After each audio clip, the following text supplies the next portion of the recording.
Hey everybody, hi, this is Lakita Long, and today is Mental Monday. All day today, I usually do just a few video clips around the particular topics of choice. Many people have either contacted me or have asked questions about a specific topic, and this particular topic keeps coming up. Earlier on several different videos, we started off the discussion talking about, can sex relieve stress? And so, of course, we know that sex can relieve stress. We get that. We understand that. And so if sex can relieve stress, we get it physicality-wise, body-wise. And we understand, those of us that are believers and Christians, that we are to do and to honor God in our bodies and things of that nature. We understand that this is not about that. My job, is to really help people to be better people, to grow from where they are. So that's where I'm coming from. So we know that sex helps relieve stress. What I want to talk about is a topic that really does not come into play a lot. And I want to reach for my notes here because it's a serious topic. And oftentimes what happens is that, and I'm just getting my little notes because it's so important that we deal with some issues. So sexless marriages is where we're going just for a few moments. And of course, I shared the whole topic about sex in my doctor. My doctor had told me about a year after I was divorced, jokingly, that you are really stressed. And you know that sex can relieve stress. And I said, yes. So I said, no, I don't have sex. I'm a Christian, this, that, and the other. And so the doctor jokingly had told me, well, Lakita, I'll prescribe that you must have sex to relieve stress and to maximize your life. And so we laughed at it. Me and the doctor laughed at it. And this was like 6 years ago. And but I thought about that today, this morning, when I was thinking about, how we live and how we move. And I don't think that people are always honest. I'm divorced, but I love sex. I think that, people don't talk about sex. They don't deal with sex in the church. And so when I got saved and came to the Lord, I had a vow to God, and I made a vow, and I kept that vow all the way up until I was married. So from the time I was a teenager up until the time I got married, which was about a 14.5 year span, I was celibate. I didn't have sex. I didn't do anything. And so we're going to be talking about a lot of great things on this Mental Monday, because there are some issues that are happening that are not being discussed, but we see the behavioral effects of it. And one of those things, of course, I have many, many people that come to me for counseling and for a lot of different things. And I've had the wonderful opportunity to counsel hundreds and hundreds and hundreds of people. And the first question that I always ask when couples come to me, people know that I'm an ordained minister and so forth and so on. And so I'm a counselor. I'm a registered marriage family therapist. I need to take the exam again because I didn't pass the exam. So I need to take the license exam. But my heart's desire has always been around the healthiness around sex, around communication, and so forth. So when I ask a couple that comes into my office, I say the very first thing, whether they're whoever they are, especially Christian couples, I always ask the first question: so how's your sex life? And the woman, majority of the time, gets really silent. And so I'm going to talk about Christian couples for a moment. Majority of the time, the woman gets silent, and the man becomes ultra, he becomes hyper active in sharing. Nothing's going on. The last case that I've had with someone telling me that their wife withheld sex from them was 18 months. Now, let me tell you something, sisters. I love you guys so much. I know that you probably walked through hell and back with all the different things that you may go through in your marriage. I went through so many things in my marriage that one day I'll probably share it in my memoirs, because it would probably shock many of you why I'm even still here. The things that I went through in my marriage, and while we have a better relationship, a great relationship, my ex-husband and I, it was so traumatizing. But I still never withheld sex from my husband. There is something that happens when you do that. let me just say this. For a man to not get sex from his wife is a self-esteem thing. It's rejection. It's respect. It's also self-worth. So when a man doesn't get the sex from his wife in the bedroom, it speaks volumes to a lot of things. Well, maybe she doesn't have an interest in me anymore. Maybe, he doesn't know. So he will attribute it to his value system of who he is, his core value system of who he is. And so there is so much of this going on in the body of Christ. It's amazing to me.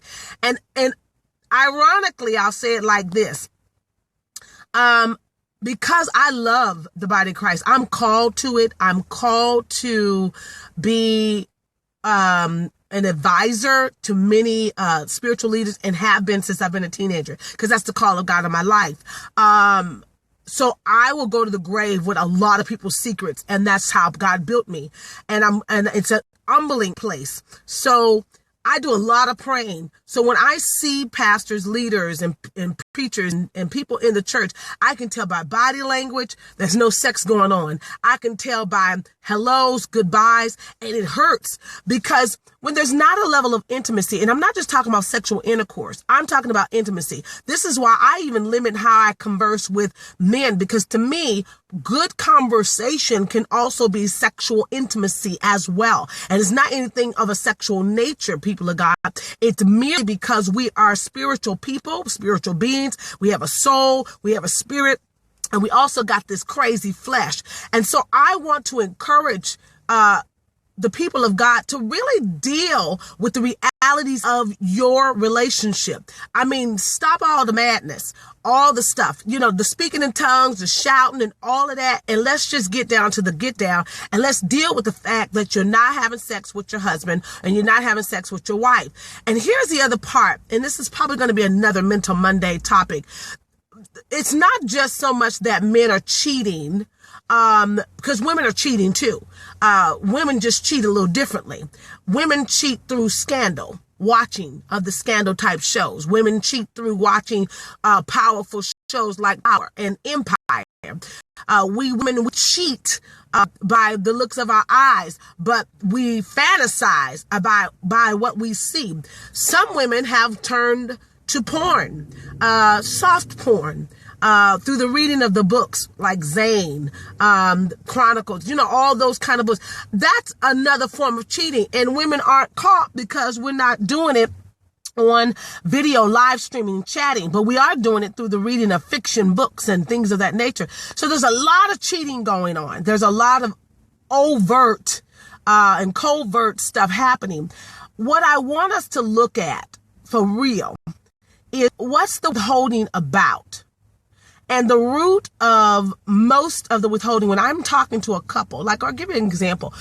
Several years ago, I had a couple in my office, and the husband wasn't necessarily a Christian. I mean, he wasn't a church going guy, provided for his family, and she was. And they came into the office. She gave me her story. She was the one that called. But I asked, is your husband in agreement with you guys coming into counseling? And she said yes. So when he came in, he sat down, and they started talking. And I said, okay, I always start with the husband first out of respect. And I said, tell me what is the issue? And flat out, the brother said, look, I provide for my family. If she don't want to work her job, she don't have to work her job. She make great money, but I make greater money. And he said, the only thing that we got that's a problem right now for us is she won't give me none. And I keep telling her, I don't want to go back to a life how I used to live, where I'm a man, and not just that I'm a man and I need to have it. I like to have it. I have a sexy wife. So he's pointing to his wife. And so he's going on, and she's sitting over there, and she's all this sold out Christian woman and all this stuff. And then when we get down to the issue, women of God, when we got down to the issue of why she was withholding sex from her husband, it was almost brainwashing to hear her story And I said, don't blame it on you consecrating and talking to God and that God is leading you another way. God ain't leading you no other way when you are married and you have a husband who have needs. Go back and read your word in 1 Corinthians chapter 7. Quit all this defrauding one another. As a matter of fact, sister girl, you have to check in with your husband when you want to fast. See, these are some of the things that people don't understand. The submission part has much more to do with just the mere of whatever you would like for me to do, honey, let me know. It's all of it. So if that spouse cannot cover you, you don't think he can cover you, then you definitely shouldn't be saying, I do. And so we move in this place where we lie on God. Well, God told me to not have sex because I was fasting. Wrong. God ain't telling you to not have no sex and you fasting and you married. There is nothing about God that does that, right? Because God's a God of order, and that is completely out of order. So here's the real issue. The real issue that I've been watching as a pattern, and I can think back, I think one time in my marriage, did I not have sex when he wanted it? Because I felt like he was doing it because I felt like he had just finished watching like porn or something like that, something to that effect. So I could still feel that kind of like whatever, and like kind of wanted me to be the porn star that he just got finished watching. Now I'm my own, let me say this delicately. I'm not shy. I don't have any issues being shy in the bedroom with my husband. I think sex is a beautiful thing. I think it's organically great. And so I think that's the one time when I didn't do it with my husband at that time. And then later on, that night or in the morning or whatever the case was, I did, because I never wanted that to be the thing where he could say, you didn't give me none or whatever the case may be. So, but here's the issue around the sexless marriages. The issue becomes that when you deny your husband the sex, it's not so much he can't live without it. It's the emotional attachment of that which is unspoken that he can't deal with. It's the fact that my wife is not giving me any, and there is complete silence for the most part, from the woman. And you're all super, and you're holding, here's the other part, women of God, and it may be men that are also not giving sex to their wives, because I'm also getting the flip side that wives are saying my husband don't have enough sex with me. The other side is that we are holding too many grudges still for too long. And I see you guys as wonderful sayings. Jerome, some people may not want to talk about this, but my beautiful sister, you tell her like it is. Okay, thank you so much. And I'll get to some of your questions. I'm curious about healthy, whole relationships. And I don't think that we are getting down to the reality. It makes no sense to me to be filled with the Holy Spirit and have a great time on a Sunday, Monday, Wednesday, whenever you go to church. But my relationship with my husband, with my man, is jacked up. And it is because it's the simple things that matter to men.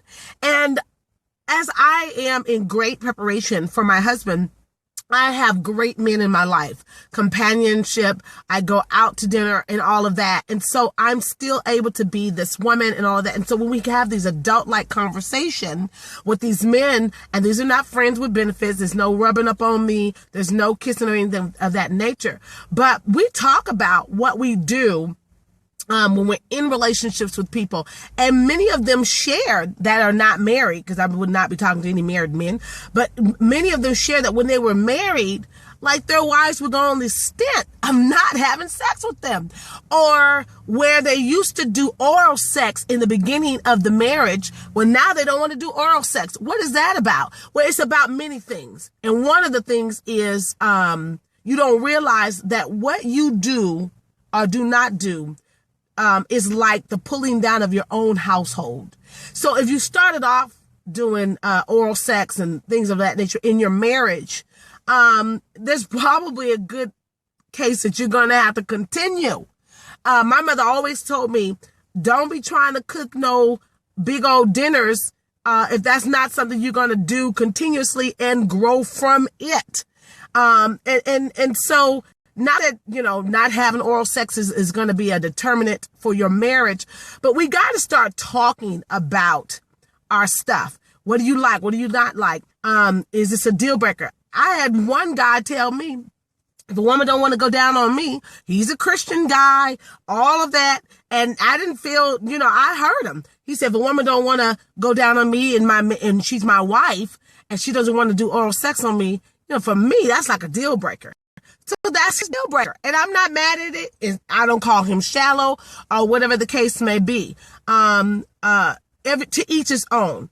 My question for us today is, deal with the rejection in your marriages. For example, one sister said, I don't want to have sex with him because he's been without a job for 2 years.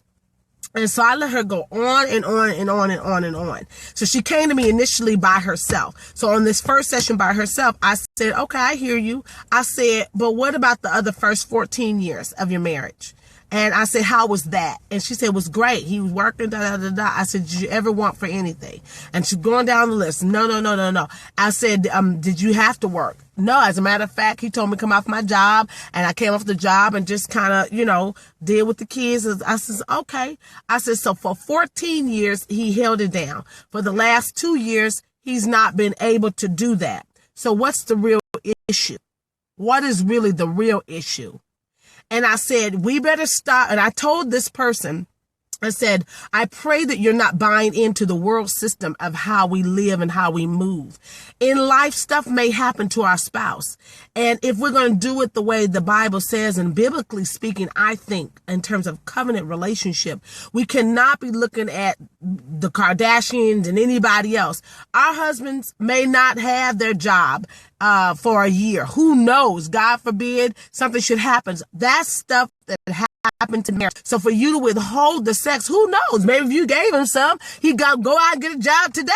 There's so many, and I'm being funny, but I'm being real serious. Sex is a huge thing for a lot of men because it's tied to a lot of things. And yes, that's their stuff, but we as women have to be responsible about what we can do.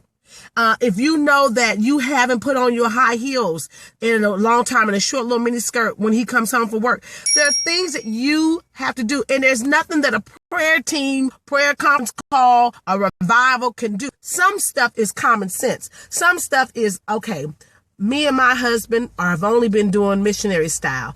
And you know what? I need to flip the script. With all the internet stuff going on, sister girl, you better be doing something. Create an illusion in your bedroom, and not that you have to be on a circus sort of cycle to be pleasing your husband, but surprise him, especially if you have a great husband. Not just even if you have a great husband, if he's your husband, surprise him. Focus on being your best wife. I'm telling you, it's really important. So I want to take some of your comments and your questions and things of that nature. So share with me whatever your question may be. This is Mental Monday. We will always do a little bit of a live video on Mondays. Wednesdays, we do something for Wellness Wednesday, and Fridays is Faith Focused Fridays. But so you have a question or a comment. Okay, somebody just said, mix it up. That's right. Mix it up. Well, yeah, you need to mix it up. Submission is mutual. Absolutely, Stephanie. Submitting one to another, right? Right, lead your way to that bedroom. That's right, Terry. And let me say this too. I believe I'm called and anointed to speak in a way about sex and different topics that I don't think others can without it coming off some other kind of way, because I don't have this nasty spirit. Now, I love sex and I love what it does to the mind. And there's so many ways that we have sex today. That's another thing. Reason why some people have sexless marriages, because they have office boyfriends and girlfriends that they don't even know that they've contracted as an office boyfriend and girlfriend, going to lunch with that one person all the time, a coworker that you're working on a project with, somebody texting you past 6 o'clock from your job. Hey, I just want to tell you it was so awesome. Thank you so much. Or even this, and watch it, people of God. You bless me. Get out of here. Okay, tell me that when there's 10 people around at the church. Don't wait to get in my inbox and you married. Don't do that. And then don't respond. And then sisters, don't respond. Don't respond. See, I love my sisters enough. I ain't fooling with it. But that's not a spirit that's in my family generationally. It's not in me. We are definitely not a people that's trying to destroy nobody's marriages. So some stuff is generational. Some stuff just never got out of us because we never dealt with it. Some things around sexual things, we never dealt with the perversion. Some people's mind is perverted. It don't matter if you got on a cloth all the way down in your ankles. You're just to some extent and freaky. And there's no right context. For me, I'll give you a prime example because I'm always transparent. I read a lot of sexual content type of stuff early on as a kid. Mind already was like, boom, 9-10 years old. And so when I read it and then I could feel something, okay, now here comes something else. And then I was date raped when I was 14. So it really did something else. And then it was kind of, in the boys in the neighborhood, you did the humping game. You dry humping. Did no clothes off, but dry humping. So there was always this interaction with sex. But more so, I did this whole little phone thing when I was a kid, like 11, 12 years old. Get on the phone, talking to older men. They didn't know I was 11 or 12, and I was talking dirty. And so, and getting them all aroused up, never knew who I was or anything like that. But dangerous games, right? And then the Lord had to deliver me. I watched porn. I didn't have an issue with porn. I wanted to watch it. My husband and I, we watched it until I had realized, like, this is taking me to another dark side, and had to deal with the dark side. And then I was released to be able to go and do what I needed to do with my and all that kind of stuff. So I think we need to deal with some of the stuff that we've come from. And I just don't believe that people coming from the world getting into the church, we ain't dealing with some of the stuff, the sexual things that we've come out of. We ain't dealt with it. And that's why it keeps creeping out. I had one Christian guy I was dating some years ago, and he said, "You are really, really sexy to me." And I said, "Oh, thank you. I see that as a compliment." And he said, "It is. You're sexy. You're graceful. I've seen you. I've watched you. Love the way that you speak. I love the way you put your clothes on and all of that. I mean, in terms of the style of how you wear your clothes." And I said, "Thank you." And he was just like, wow. He was like, I want to reach out and grab you.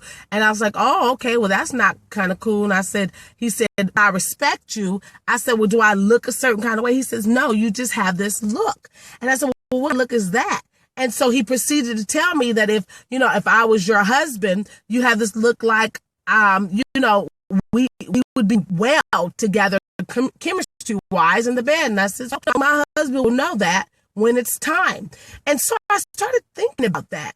And I think sometimes in the church, and that's happened whether I've got a dress on. Even just recently, I had on sweatpants with the shirt covering my behind, all of that. It doesn't matter. It's what the man sees and what he feels, the chemistry and all that. I said all that to say that we have to deal from where we've come from. We don't need another line to do that. What we need is to get real about where you have come from. And when you do that, then you find yourself able to be your best self. Your best self. And that's critical. That is critical. And so let's take some questions really quick before I have to. Oh, okay, we got good time. So I only wanted to do it for just a little bit. Sexless Marriages. Okay, I'm so proud. Thank you guys so much for another side to that intimacy. Stephanie says is people get too comfortable. They use the shower all the time and be fresh. Now they're comfortable. They aren't as clean. Okay, I see what you're saying. And somebody else says to switch it up. And we don't talk about the switch up. If you're a single woman, like, for example, I'm not asking God as a single woman right through here, take the desires away. I don't want that. What I want God to do is to help me to be sustained while I wait. But I'm reading. I'm looking because now I'm a little bit more mature. And then there are times people look at, I can't look at stuff. I can't look at men that are powerful. I can't look at scandal. I can't look at nothing because I know me. And the truth of the matter is, people of God, we have to get truthful about who we are, right? It's so important. And stay that way. So are there any other questions that you have? I'm so proud, everybody. Thank you so much for talking, but we don't have to get married and then have sexless marriages. And this is a whole nother conversation, but I have talked to several people who said that they gonna try it out first to make sure that it's good. They're not trying to abuse the woman. I've heard people say this, and I've heard a lot of women say they want some first before they get married, and Christian people. And I think that, I don't know how you know. I think, you can tell kissing. I think you can. You see, I'm being very delicate. Hugging. But for me, it's how he talks. And if he can, I'm not aroused if you talk sexually. And most women aren't. But if you are intellectually sound, if you know how to say the stuff, and especially if that's your wife, that's why you got to practice loving your wife, loving your husband, and love who you said I do to. And end up the grudges. That's the only thing I think that would cause people to withhold something as beautiful as sex. And I'm praying that that women and men, but particularly my sisters, don't withhold the sex. And some of you are saying, well, I think he's cheating. And he might be, but you're cheating on him too. And you're probably saying, well, how, Lakita? You're cheating on him by not giving him any. Because you're refusing to give him some based on what you think. And that's not right. Or now if he's abusing you, me giving you sex after you abusing me, that's a little tough. So we got to deal with that. But at the end of the day, it is so super critical that you make a decision. I will not defraud my spouse unless she or he is sick and cannot do it. But even if you're sick, sex will make it better, I think. Depending on what kind of sickness. I mean, if you can't get on top of them. I mean, let's just get real. There are so many ways that we can please the person we say we want to spend the rest of our life with. So my question is, if you aren't doing it, then it's probably because it's a deeper issue. And you need to seek out counsel for that. So we're at the close of our Mental Monday, particularly talking about sexless marriages. And I hope that, you're right, Stephanie, she better believe her body doesn't belong to her anymore. I can't wait till my body belongs to my husband. Yes, come on, husband. But the sex marriages is deep. And some of it, let me speak to this too. Some of the sexless marriages, we kind of jacked our brothers up, sister, a little bit. I'm just kind of talking to our sisters for a second, and our brothers can chime in. We was all flirty with them before we got married to them. We was even freaky with them. And then we got married, and then the freak in us died. And they are trying to figure out, where is the freak at? Where's the freak that I married? And I'm not talking about for those who engaged in sex before marriage, because some men said, I'd have sex with my wife, but I knew she was freaky by the way she made me feel, right? And then when you got married, he said, where did the freak go? And I think inherently, a lot of people, particularly black people, have a lot of hang-ups around sex, around your body, around body image. We have a lot of issues around sex. Shamed of our bodies, because some people come from abuse and all that. These are things you gotta deal with before going into the marriage. You got to deal with. You got to say, you know what? I have an issue with men looking at my body. Well, then you shouldn't be wanting to be a wife, because he wants you to be butt naked Sometimes he wants you to be butt naked. No clothes on, sister. So if you got all these issues, then you need to be coming to see Dr. Cornelia Gibson, Dr. Roche Brown. You need to go see somebody to talk about those particular issues. It's real critical. So I hope we've been helpful in just trying to alleviate sexless marriages. They are of the devil. And we don't want it. It's a way that we can help you. If you have a question, inbox us so we can, share it on our next Monday's Mental Monday. We would love to be able to do that. As a matter of fact, we're going live on the radio September the 5th. We'll be on the radio next Monday as well. We'll still do videos, but we'll be going live on the radios on Mondays, Mental Mondays, asking all kinds of questions. You can call in. We're going to have awesome guests talk about amazing stuff across the board about Mental Mondays, relationships, sex, you name it. One of the topics we're going to be talking about is when you go rogue after the divorce.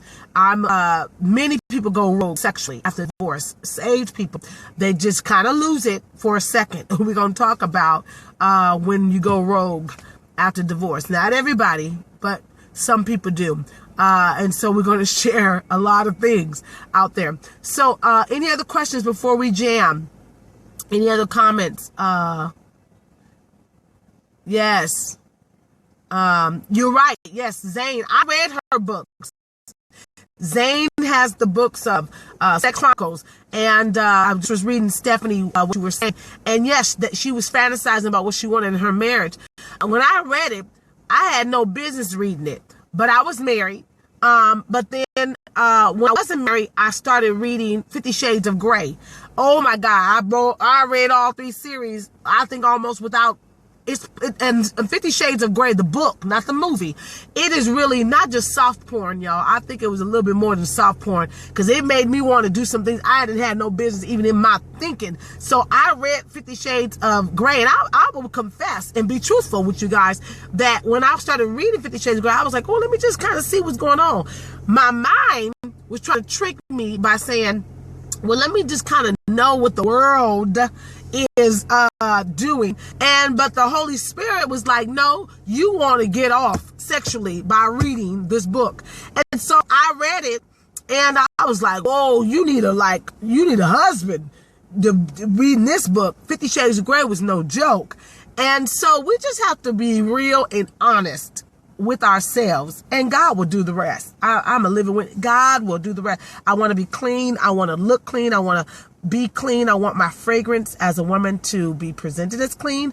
And so with cleanness comes honesty. And I think that if we're honest with God and we're honest with self, then we can present a spirit of cleanness amongst one another. So I'm so excited and happy that everybody chimed in. I'm sure you tell some folks chime back in next week on Monday, and we'll hear. But let's keep sexless marriage. No sexless marriage. You waited all this time to get married, and so let's not keep having no sex in the marriage. 4 months, 4 days, and for some of us, 4 minutes is too long to go without sex. Yeah, pray for me. Well, my husband is in trouble, but so am I, because I know he's waiting on me. So be blessed, be encouraged. I'm Lakita Long, the therapist, and I am definitely trying to help you as I help me. Until next Monday, I love you guys much. Mwah. Bye-bye.